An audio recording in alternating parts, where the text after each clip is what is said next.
예루살렘 성의 베데스다 연못가에서 38년 된 병자를 향하여 내가 낫고자 하느냐 물으신 후에 깨끗하게 치유하신 예수님은 다시 그 사람을 만나 주십니다. 오늘 본문 14절에 그 후에 예수께서 성전에서 그 사람을 만나 이르시되 보라 내가 나았으니 더 심한 것이 생기지 않게 다시는 죄를 범하지 말라 하시니. 이 사람은 그동안 성전에 들어갈 수 없었을 것입니다. 그런데 병이 낫고 나서 하나님의 성전에 들어간 그 기쁨과 감격이 얼마나 컸겠습니까? 이러한 가운데 예수님께서 그에게 말씀하십니다. 다시는 죄를 범하지 말라. 우리는 여기에서 치유, 곧 병 고치는 것에 대해서 아주 놀라운 사실을 발견할 수 있습니다. 육신의 질병을 고치는 것은 치유의 절반 정도에 해당할 뿐이다 라는 사실입니다. 만약 예수님의 지상사역이 병 고치는 것으로 끝났다라면 의사나 병원과 별 다를 바 없는 의료행위에 불과합니다. 육신의 치료가 필요 없다라는 말이 아닙니다. 우리는 배부르고 등 따스해야 된다라는 말을 합니다. 물론 사람이 배고프면 행복할 수 없지만 배부르다고 진정 행복한 것이 아닙니다. 사람이 질병에 걸리면 비참하고 불행해집니다. 질병은 완치되어야 합니다. 하지만 사람이 육체적으로 건강하다고 행복해지는 것은 아닙니다. 행복은 건강에서 시작되지만 건강은 행복의 완성이 아닙니다. 그래서 이 건강은 필요 조건이지 충분 조건이 될 수 없다라고 말할 수 있습니다. 마음까지 건강해야 행복의 완성입니다. 육체적인 그러한 건강뿐 아니라 우리의 마음까지도 건강해야 됩니다. 더 나아가서 우리의 혼과 영이 동시에 건강해야 진정 행복합니다. 여기에 치유의 온전한 목적이 의미가 있습니다. 병원에서 육체의 질병이 완치되더라도 진정한 의미에서는 반쪽 이유인 것입니다. 탁월한 의사는 그 영혼까지 치유합니다. 예수님은 이미 병을 고쳐주신 그 사람을 만나서 정신적으로 영적으로 다시 치유해 주십니다. 치유에는 세 단계가 있습니다. 우선 첫 번째로 육체적인 치유입니다. 사람은 모든 질병과 육체적 불균형에서 자유해야 합니다. 육체적인 건강을 위해서 좋은 것을 먹고 좋은 습관을 가지고 운동을 하는 것입니다. 육체적인 건강보다 한 단계 더 높은 것이 두 번째로 정신적인 치유입니다. 방황, 좌절, 절망, 허무, 우울, 무기력, 무의미에 대한 해답과 방향을 제시받아야 됩니다. 육체적으로는 건강한데 우울함으로 인하여서 또한 절망함으로 인해서 아무것도 못할 수도 있다는 것입니다. 삶의 의미와 목표를 우리 주님 안에서 찾아야 합니다. 그리고 가장 높은 단계 세 번째는 영적 치유입니다. 죄와 사탄, 죽음의 문제가 완전히 해결되어야 합니다. 우리의 죄의 문제 그리고 죽음의 문제를 해결하지 않는 이상 우리 인간의 진정한 행복은 찾을 수 없습니다. 예수님은 조용히 그 사람을 만나서 더 심한 병이 생기지 않도록 다시는 죄를 짓지 말라라고 온전하게 치유하십니다. 질병의 원인은 여러 가지가 있습니다. 첫 번째로 자신의 잘못이나 유전이나 환경적인 요인으로 병에 걸릴 수 있습니다. 좋지 못한 생활 습관을 가지고 있는 것도 그 중에 하나입니다. 밤에 야식을 먹고 밤낮이 바뀌는 생활 습관을 가지고 있으면 만성염증과 피로를 몸에 쌓게 됩니다. 몸에 좋지 않은 음식이나 술이나 담배는 몸에 해롭다는 것은 누구나 다 압니다. 그리고 자신을 혹사해서 일하면 병들 수 있습니다. 자신의 몸을 돌보지 않으면 혹독한 대가를 치르는 것입니다. 누구든지 자신의 육신을 잘 돌봐야 합니다. 또한 부모의 유전으로 병에 걸릴 수도 있고 오염된 환경에서 병이 들릴 수도 있습니다. 두 번째로 자신의 잘못이나 유전이나 환경적인 요인 없이 하나님의 영광을 위해서 병에 걸릴 수 있습니다. 이것은 특별한 경우인데요. 특히 욥과 같은 사람들이 그 예입니다. 욥은 하나님의 영광을 위해서 심각한 고통을 겪었습니다. 그리고 예수님이 치유해 주신 소경도 그러합니다. 주위 사람들이 나면서 보지 못한 사람을 향하여서 질문합니다. 이것은 누구 죄 때문입니까? 부모의 죄 때문입니까? 아니면 본인의 죄 때문입니까? 이때 예수님은 누구의 죄 때문이 아니라 그에게서 하나님이 하시는 일을 나타내고자 합니다. 말씀하십니다. 그리고 그를 고쳐주셨습니다. 세 번째로 죄의 결과로 병에 걸릴 수 있습니다. 이것은 영적인 문제입니다. 예수님은 38년 된 병자에게 이 세 번째 경우를 말씀하시고 경고하신 것입니다. 죄를 많이 지은 사람은 그 대가로 병에 걸릴 수 있다라는 것입니다. 따라서 우리가 질병에 걸렸을 때 과거에 지은 죄를 속히 회개해야 될 경우가 있는 것입니다. 예수님은 38년 된 병자의 오랜 질병의 원인을 죄로 보셨습니다. 따라서 더 깊은 병이 들지 않도록 다시는 죄를 짓지 말라 하시며 영적 치유를 해주셨습니다. 질병의 원인은 사람마다 다르고 치료법도 각각 다릅니다. 만약 유전적이고 환경적으로 병이 들었다면 예수님은 그에게 잠을 잘 자고 음식 조절 잘하고 열심히 운동하고 항상 몸을 깨끗이 하라 이런 치료법을 주셨을 것입니다. 그리고 하나님의 영광을 위한 질병이라면 고난을 겪고 난 후에 그 결과로 모든 사람에게 하나님의 영광이 드러날 것이다 라고 말씀하실 것입니다. 그럴 경우에는 질병의 고통이 있을지라도 불평하지 말고 감사하며 기뻐하며 살라고 말씀하실 것입니다. 그리고 오늘 본문 말씀처럼 그 병의 원인이 죄라면 더 깊은 병이 들지 않도록 다시는 죄를 짓지 말라라고 하시는 것입니다. 만약 여러분에게 질병이 있다면 어느 경우에 해당하는지 스스로 돌아보시기 바랍니다. 이것이 나의 잘못이고 잘못된 환경이나 잘못된 습관에서 온 것인가, 또는 하나님의 영광을 위한 것인가, 또는 나의 죄 때문인가, 우리가 이것을 돌아볼 수 있어야 합니다. 여기서 우리는 예수님께서 단순히 죄를 범하지 말라고만 말씀하지 않으셨습니다. 주님께서는 이렇게 말씀하셨습니다. 다시는 죄를 범하지 말라. 우리를 긴장케 하는 것은 다시는입니다. 헬라어로 메케티인데 영어로는 no more. 더 이상 다시는 죄를 짓지 말라. 더 이상 죄를 지어서는 안 된다는 것입니다. 이 죄악 세상 가운데 살고 있는 인간이 어떻게 다시는 죄를 짓지 않을 수 있습니까? 이렇게 반문할 수 있습니다. 그리스도인들 중에서도 이것은 불가능한 일입니다. 이렇게 이제 말할 수도 있습니다. 근데 왜 주님께서는 다시는 죄를 범하지 말라 이것을 요구하시며 명령하셨을까요? 그저 한번 해보신 말씀에 불과한 것일까요?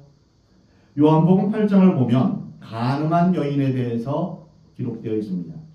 사람들이 간음의 현장에서 잡혀온 여인을 율법에 따라서 돌로 쳐 죽이려고 할 때 주님께서 그 여인을 죽음의 위기에서 건져 주셨습니다. 그리고 그 여인에게 당부하셨습니다. 다시는 죄를 범하지 말라.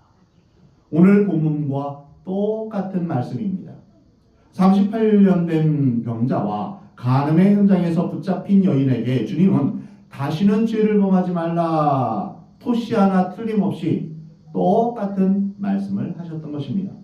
적어도 주님께서 이 말씀을 그저 한번 해보신 것이 아님을 우리는 깨닫게 됩니다.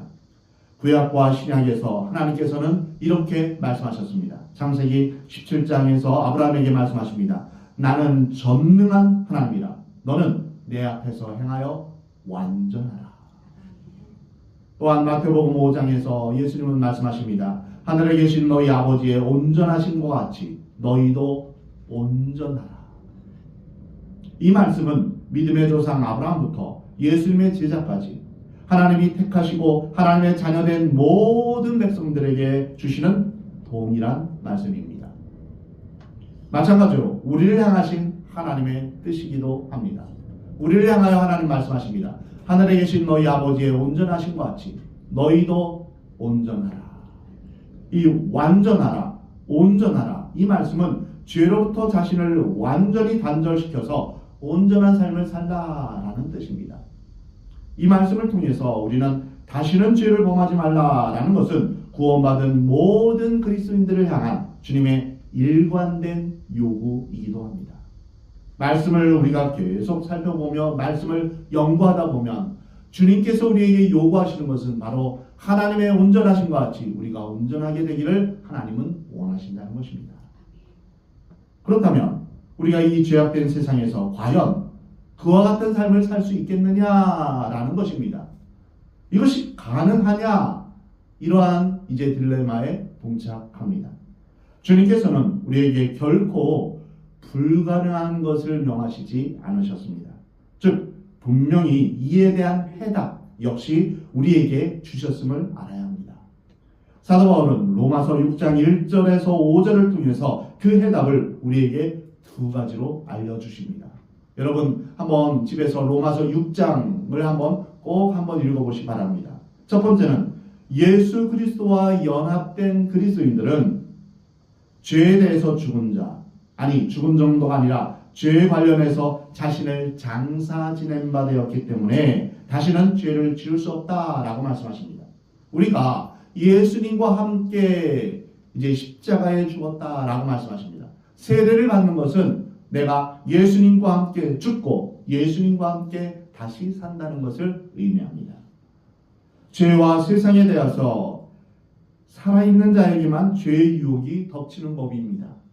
만약 죽어버렸다면 그에게 죄와 세상은 아무런 관련이 없는 것입니다. 어떤 한 사람이 죽은 자에게 술친구가 찾아와 옵니다. 그리고 그 술친구가 말합니다. 아니 여보게 왜 이렇게 여기 누워있나? 이러지 말고 우리 술 마시러 가세. 술 한잔 하세. 이럴 때 죽어있는 사람이 벌떡 일어나서 그 술 마신다고 따라갑니까? 아니죠. 죽은 사람은 아무런 반응을 보이지 않습니다. 바로 이와 같이 우리가 세상에 대해서 죄에 대해서 죽었다. 이것을 선언하신 것입니다. 갈라디아서 2장 20절에 내가 그리스도와 함께 십자가에 못 박혔나니 그런즉 이제는 내가 사는 것이 아니오 오직 내 안에 그리스도께서 사시는 것이라. 이제 내가 육체 가운데 사는 것은 나를 사랑하사 나를 위하여 자기 자신을 버리신 하나님의 아들을 믿는 믿음 안에서 사는 것이다. 우리는 예수님과 함께 십자가에서 죽었습니다. 이것이 신앙인의 고백입니다. 그리고 우리는 그리스도와 연합되어서 이제는 부활의 새 생명을 얻게 되었습니다. 그러므로 더 이상 죄를 범하지 않게 된 것입니다. 다시 말해 죄와 법하던 옛사람은 이미 죽어 장사 지낸 바 된 것입니다. 우리가 구원받은 자로서 하나님의 자녀가 되어서 우리가 변화된 게 무엇인가요? 바로 죄에 대한 태도입니다. 예전에는 죄를 밥 먹듯 지었고 죄 짓는 걸 즐겨 했습니다. 죄 짓는 걸 굉장히 즐거워하고 좋아했습니다. 그러나 이제는 죄 짓는 것에 대해서 민감합니다. 그리고 부담스럽습니다. 그리고 하기 싫어집니다. 그러면서 죄를 멀리하고 죄를 싫어하게 되는 것이죠. 이와 같이 죄와 못하던 옛사람은 이미 죽어서 장사 지낸 바 되었고 예수 그리스도와 연합한 새로운 피조물로 거듭났습니다. 그렇기 때문에 우리는 죄와 단절된 삶을 살 수 있는 것입니다. 그렇다면 우리는 사도 바울이 제시한 해답이 정말 우리의 삶의 현장에서 실현 가능한가? 그것을 검증해 보아야 합니다. 먼저 검증할 것은 우리가 죄에 대해서, 세상에 대해서 과연 완전히 죽을 수 있는가라는 것입니다. 죽어지는 정도가 아니라 아예 자신을 장사 지낼 정도로 단절하는 것이 가능한가? 이에 대한 해답은 할 수 있다라는 것입니다. 구체적인 예를 들어서 설명해 보겠습니다. 예전에 젊은 부부가 태어난 지 얼마 안 된 아이를 집에 방치한 채 PC방에서 게임을 하다가 아이가 숨지게 된 사건이 뉴스에 여러 번 보도된 적이 있습니다. 그것이 한 부부의 문제가 아니라 여러 부부의 문제다라는 것을 우리가 뉴스를 통해서 알 수 있습니다. 또 다른 부부는 도박을 하면서 아이를 방치한 것입니다. 이와 관련해서 아니 어떻게 어린아이를 방에 홀로 남겨두고 게임을 하고 또는 도박을 즐길 수 있단 말인가? 게임을 하는 동안 도박을 하는 동안 아이 생각은 나지도 않았단 말인가? 이렇듯 의아하게 생각할 수 있습니다. 그러나 실제로 그런 일은 얼마든지 가능할 수 있습니다. 그들이 게임에 몰두하고 도박에 몰입해 있는 그 순간만큼은 게임이나 도박을 제외한 이 세상 모든 것, 심지어는 악의에 대해서도 철저하게 죽어 있었던 것입니다. 완전히 단절시키는 것이죠. 도박에 실제로 빠져있던 사람의 이야기로는 나중에 이분이 이제 목사님이 되었는데 실제로 그가 겪었던 일은 무엇이냐? 사흘 밤낮을 쉬지 않고 포커를 하는데 완전히 거기에 몰두하게 되었다는 것입니다. 그 기간이 휴가 기간도 아니었고 공휴일도 아니었고 지켜야 될 일터도 있었고 또 귀가해야 될 돌아가야 될 가정이 있는데도 불구하고 72시간 동안 오직 도박에만 몰두했다는 것이죠. 그 긴 시간 동안 도박 외에 모든 것에 대해서 자신을 철저하게 장사 지냈다는 것입니다. 만약 일터나 가정에 대해서 조금이라도 의식이 살아있었더라면 사흘 밤낮을 그 도박의 자리에 머물지 않았을 것입니다. 어느 한 젊은이가 지혜로운 왕에게 물었습니다. 폐하, 이 세상에서 어떻게 하면 성공할 수 있습니까? 그 비결을 알려주십시오. 그러자 왕은 물이 가득한 물동이를 젊은이에게 건네줍니다. 그러면서 그 물동이를 머리에 이고 시장을 한 바퀴 돌고 오라. 그러면 그 다음에 비결을 알려주겠다고 말합니다. 대신 머리에 있는 물동이에서 물을 한 방울이라도 흘린다면 그때는 너의 생명을 갖겠노라. 이렇게 엄포합니다. 뜻밖의 생명을 걸게 된 젊은이는 물동이의 물을 흘리지 않기 위해서 발걸음을 뗄 때마다 온 신경을 집중해서 시장을 한 바퀴 돌아왔습니다. 무사히 돌아왔습니다. 왕이 청년에게 묻습니다. 그대는 시장에서 무엇을 보았는고 또 무슨 소리를 들었는가? 그제서야 청년은 물동이에 집중하느라 복잡하기 짝이 없는 그 시장에서 아무것도 듣거나 보지 못했음을 깨닫게 되었습니다. 청년은 마치 죄라도 지은 듯 기어가는 목소리로 대답했습니다. 폐하, 송구스럽지만 머리에 이고 있는 물동이 때문에 듣거나 본 것이 아무것도 없습니다. 이 말을 들은 왕이 인자한 음성으로 대답합니다. 그대가 집중하는 것을 위해 세상의 모든 소리와 유혹으로부터 그대를 차단하는 것이 그대가 성공할 수 있는 유일한 길이라네. 사랑하는 성도 여러분, 우리는 이미 죄와 세상의 유혹에 대해서 자신을 죽일 수 있고 자신을 장사 지내며 그것으로부터 자신을 철저히 차단할 수 있는 능력을 공급받았습니다. 그것은 바로 성령 충만입니다. 술 취하지 말라. 이는 방탕한 것이니 오직 성령의 충만함을 받으라 라고 말씀하십니다. 이 받으라 라는 말은 현재 진행형입니다. 계속 지속적으로 성령의 이끄심을 따라 성령의 다스림을 받으라 라는 말입니다. 우리가 우리 자신의 능력이나 우리 자신의 노력으로 우리가 하나님의 말씀을 지켜 행하는 것이 아니라 성령께서 내 마음과 생각을 주장하시고 또한 다스리시기를 우리는 구해야 된다는 말입니다. 이제는 무엇에 집중하느냐 이 문제가 남았습니다. 이 세상의 모든 것으로부터 차단하고 격리하여 우리는 도박과 게임에 몰두하느냐 아니면 세상과 단절하고 노아처럼 구원의 방주에 집중하느냐 이 선택이 남아있는 것입니다. 말씀에 집중하느냐 아니면 세상에 집중하느냐 우리에게 선택이 있는 것입니다. 이번에는 예수 그리스도와 연합한 자들이 정말 그리스도와 연합하여 부활할 수 있는지가 이것을 알아보겠습니다. 우리가 또한 이 세상과 또한 이 하나님의 말씀을 따라서 살아갈 때 우리는 정말 우리의 짧은 생애를 무엇을 위해서 살아갈 것인가 우리는 결단해야 할 것입니다. 사도 바울이 로마서 6장에서 언급한 이 부활은 죽음 이후의 부활만을 뜻하는 것이 아닙니다. 누구든지 예수 그리스도와 연합하면 이 땅에서 새로운 생명의 사람으로 거듭날 수 있다고 말씀하십니다. 예수님과 합하여 죽은 사람만이 예수님과 합하여 부활할 수 있음을 말할 수 있습니다. 우리에게 말씀하고 있는 것입니다. 죽지 않고 부활이 있을 수 있겠습니까? 그러므로 우리는 예수 그리스도와 함께 죽는 것이 먼저 우선되어지며 예수 그리스도와 함께 죽은 사람은 예수 그리스도와 함께 부활할 수 있다라고 말씀하고 있습니다. 과연 우리가 예수님과 연합할 때 과거와 전혀 다른 새로운 삶을 살 수 있을까요? 그래서 다시는 범죄하지 않는 삶을 살 수 있을까요? 이 질문에 대한 대답 역시 할 수 있다라는 것입니다. 예수 그리스도와 연합한다고 할 때 이 연합이라는 단어는 두 가지의 의미를 가지고 있습니다. 첫 번째는 결합입니다.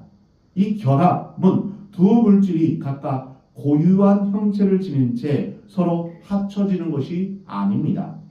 그것은 언제든지 다시 분리될 수 있기 때문입니다. 여기에 물이 들어있는 이 잔에 구슬을 넣었을 때 이것은 결합이 아닙니다. 언제든지 구슬을 도로 꺼낼 수 있기 때문입니다. 결합은 이 물에 소금을 넣는 것과 같습니다.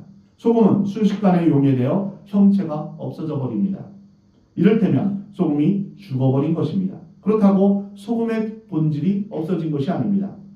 얼려도 물을 끓여도 소금의 본질은 변함없이 존재합니다. 서로 연합되어 있기 때문입니다.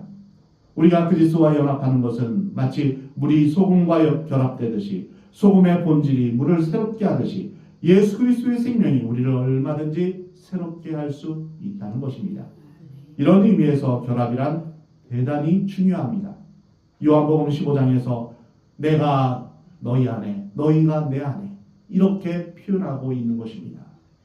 우리 주님은 그것을 원하십니다. 연합이란 단어가 갖는 두 번째 의미는 접붙임의 의미입니다. 이것이 중요합니다. 어떤 나무의 가지를 잘라낸다고 합시다.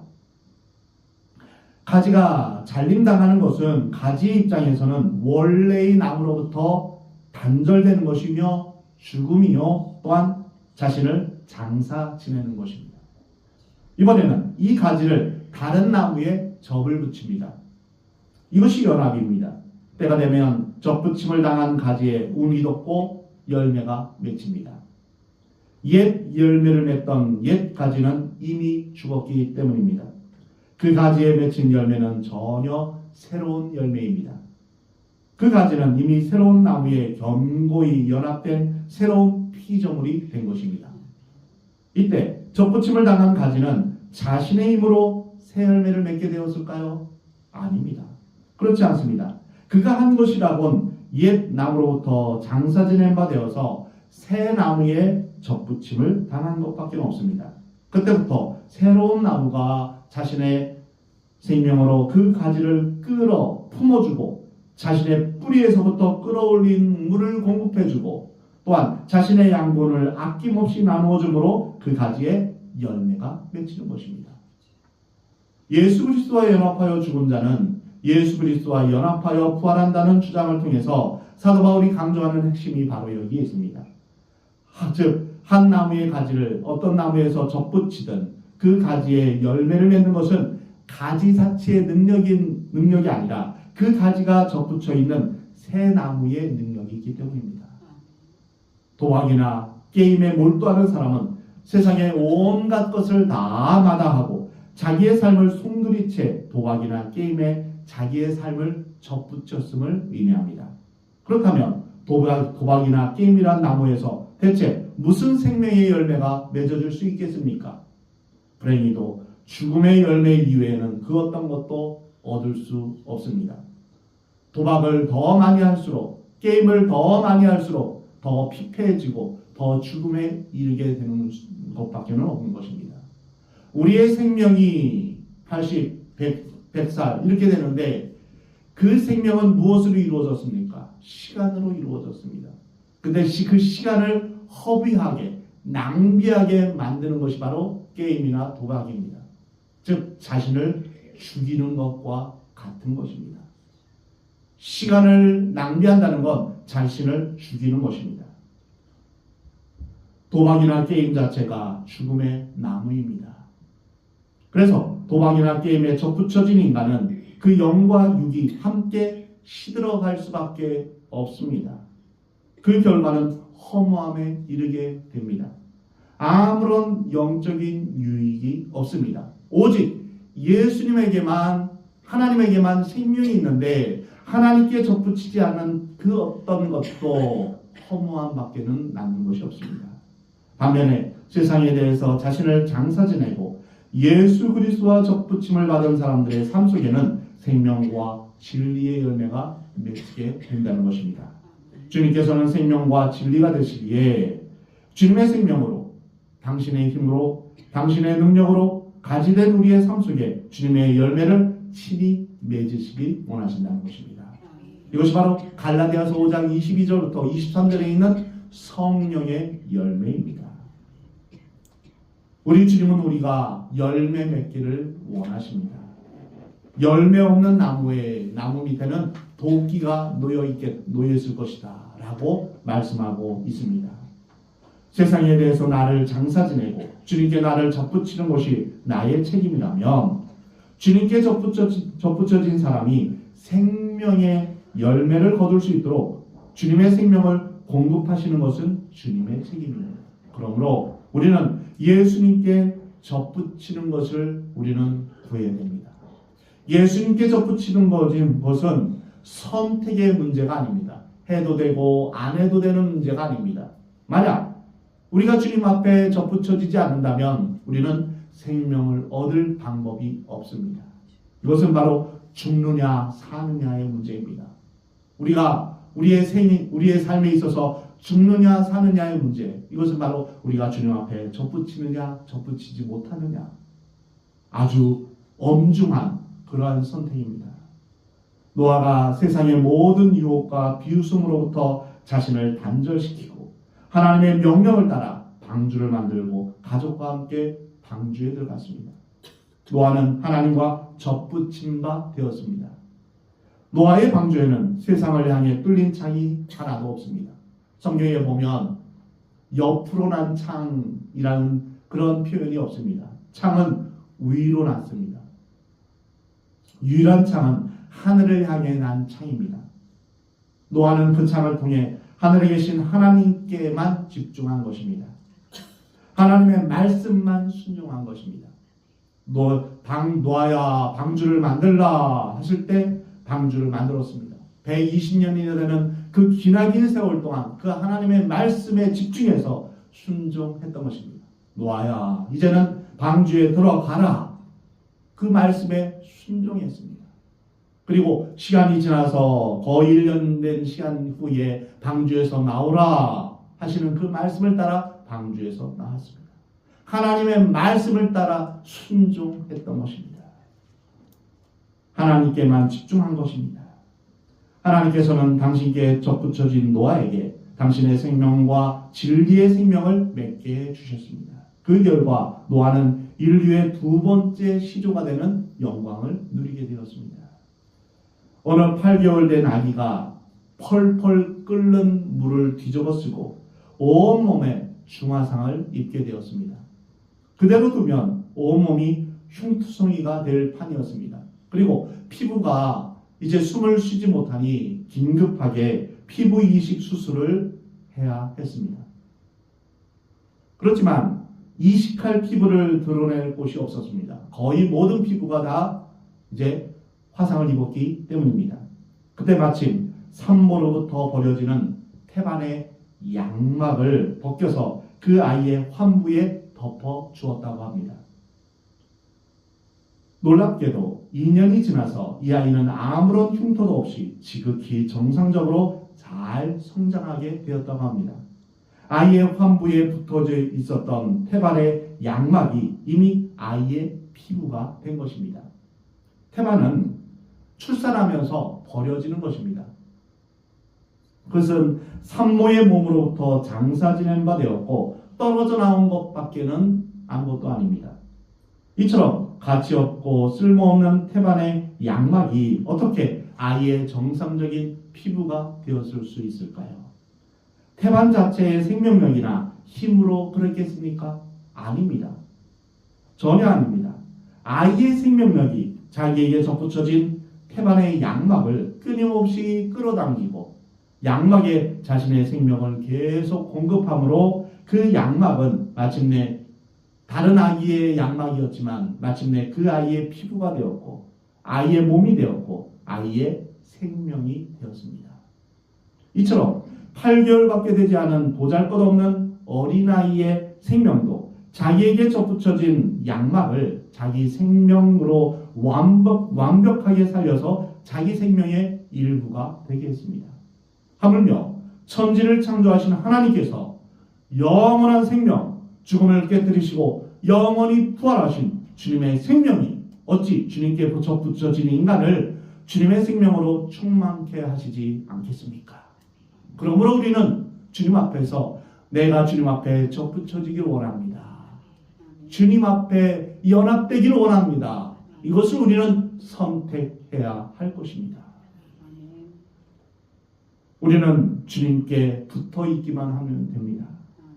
요한복음 15장에서 내가 저 안에, 저가 내 안에 있으면 그 사람은 열매를 많이 맺으시리다. 너희가 나를 떠나서는 너희가 아무것도 할 수 없다라고 말씀하고 있는 것입니다. 바로 이러한 명령, 나는 전능한 하나님이라. 너는 내 앞에서 행하여 완전하라. 이 명령을 우리는 온전히 우리의 삶 가운데서 집중적으로 또한 엄중하게 받아들여야 합니다. 누구든지 전능하신 하나님 앞에 자신을 접붙이기만 하면 하나님께서 당신의 전능하심으로 우리를 온전하게 해주시기 때문입니다. 어떻게 우리가 하나님과 같이 온전할 수 있겠습니까? 어떻게 우리 힘으로 우리가 온전할 수 있겠습니까? 우리가 하나님 앞에서 그 하나님의 말씀 안에서 너는 내 앞에서 행하여 완전하라 이 말씀을 실천할 수 있는 유일한 길은 우리가 주님 앞에 접붙여질 때입니다. 주님과 하나일 때입니다. 사랑하는 성도 여러분, 우리가 천지를 창조하신 하나님을 믿는다 하면서도 세상의 도박꾼보다 못한 마음으로 하나님을 대해서야 되겠습니까? 도박꾼이나 게임에 몰두한 사람이 도박이나 게임 외에 세상 모든 것에 대해서 자신을 장사 지내듯 우리는 진리 아닌 것에 대해서 여러분 자신을 철저하게 장사 지내기 바랍니다. 이것이 중요합니다. 죄에 대해서 죽고 세상에 대해서 죽고 나는 오직 예수 그리스도와 연합되었다. 이것을 선포하시기 바랍니다. 이 길만이 살 길입니다. 이 길 외에는 다른 길이 없습니다. 우리 주 예수 그리스도께서 여러분 자신을 온전히 연합되고 접붙이는 자가 되기를 우리 주님은 원하십니다. 예수님께 연합된 자, 이것이야말로 우리가 신앙생활을 온전히 할 수 있는 유일한 비결입니다. 주님의 말씀에 자신을 못 받고 그 말씀 안에서 주님과 연합하시기 바랍니다. 그렇게 되려면 우리는 우리의 삶의 모든 순간순간마다 선택해야 됩니다. 주님, 제가 게임을 하거나 또는 도박을 하거나 TV를 보거나 아니면 세상적인 것을 하는 것이 아니라 주님 앞에 기도하고 말씀 보며 또한 주님의 뜻이 어디에 있는지를 분별할 수 있는 그런 결단력을 주옵소서. 우리는 주님 앞에 기도해야 될 것입니다. 그러면 주님께서 마침내 주님의 생명으로 전혀 새로운 생명의 열매를, 진리의 열매를, 성령의 열매를 충만하게 맺게 해주실 것입니다. 지금까지는 내가 내 중심이 되어서 내 마음대로 내 뜻대로 내가 왕이 되어서 내가 하나님이 되어서 살아왔던 것을 이제는 돌이키시 바랍니다. 다시는 죄를 범하지 말라. 죄는 무엇입니까? 바로 내가 하나님 되는 것을 말합니다. 내가 판단하고 내가 정죄하고 또한 내가 왕이 되어서 내가 또한 주인공이 되어서 살아가는 모든 것이 바로 죄를 의미합니다. 그래서 주님께서 이렇게 말씀하시는 이유는 바로 여기에 있습니다. 다시는 죄를 범하지 말라. 이것은 우리가 예수 그리스도와 연합되어서 살아가는 것을 의미합니다. 사랑하는 성도 여러분, 하나님께서 우리를 향한 온전한 목표를 갖고 계심을 여러분 기억하시 바랍니다. 하늘에 계신 너희 아버지의 온전하심과 같이 너희도 온전하라 우리에게 명령하십니다. 이것이 우리를 향하신 하나님의 뜻입니다. 이 수준을 우리가 우리는 못해요, 나는 안 돼요 하면서 그 기준을 낮추겠습니까? 낮출 수 없습니다. 하나님께서 우리에게 주신 이 명령을 결코 낮출 수가 없습니다. 우리는 그 수준에 올라가야 됩니다. 그러면 우리 스스로의 힘으로 갈 수 있을까요? 도저히 못합니다. 불가능합니다. 우리는 우리 주 예수 그리스도와 연합되어서 우리에게 주시는 능력으로 또한 성령 충만함으로 그 일들을 감당할 수 있는 것입니다. 천지를 창조하신 하나님을 믿는다면, 모든 것을 다 하실 수 있는 분을 믿는다면 우리를 변화시킬 수 있음도 믿으시 바랍니다.